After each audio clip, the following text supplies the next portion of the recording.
کا مطلب کیا ہوتا ہے؟ سبحانہ کا مطلب ہوتا ہے پاک ہے، ربی میرا پروردگار، العظیم اور عظمت والا ہے، پاک ہے میرا پروردگار جو عظمت والا ہے۔ رکوع کے بعد ہم کھڑے ہوتے ہیں، اور کھڑے ہوتے وقت ہم کیا پڑھتے ہیں؟ سمع اللہ لمن حمیدہ۔ اب اس کے اندر بھی دو تین مسٹیک ہو جاتی ہیں۔ ایک تو سمیع اللہ پڑھ دیا جاتا ہے، سمیع اللہ نہیں ہے بلکہ عین ہے، تو عین کا بھی پتہ چلنا چاہیے کہ عین ہے۔ سمیع اللہ، سمیع اللہ، لفظ اللہ کو موٹا رکھیے گا۔ سمیع اللہ لمن، ہمارے یہاں کیا ہوتا ہے؟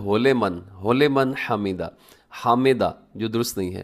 سمیع اللہ لمن حمیدہ، سمیع اللہ لمن حمیدہ۔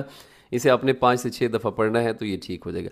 حمیدہ کو حامدہ نہیں پڑھنا بلکہ حمیدہ۔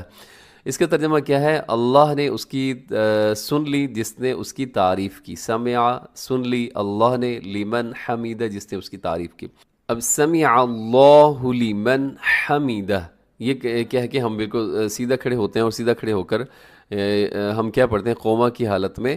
ربنا لک الحمد، ربنا لک الحمد۔ ربنا میں را موٹا ہے، آخر میں تھوڑا لمبا کیجیے گا کیونکہ الف ہے اس کے ساتھ۔ ربنا لک الحمد، حمد، اسے ربنا ولک الحمد واو کے ساتھ بھی لوگ پڑھتے ہیں جو کہ درست ہے۔ پھر ہم ربنا لک الحمد پڑھنے کے بعد اللہ اکبر کہتے ہیں۔ اللہ اکبر کے بعد ہم سیدھا سجدے میں چلے جاتے ہیں۔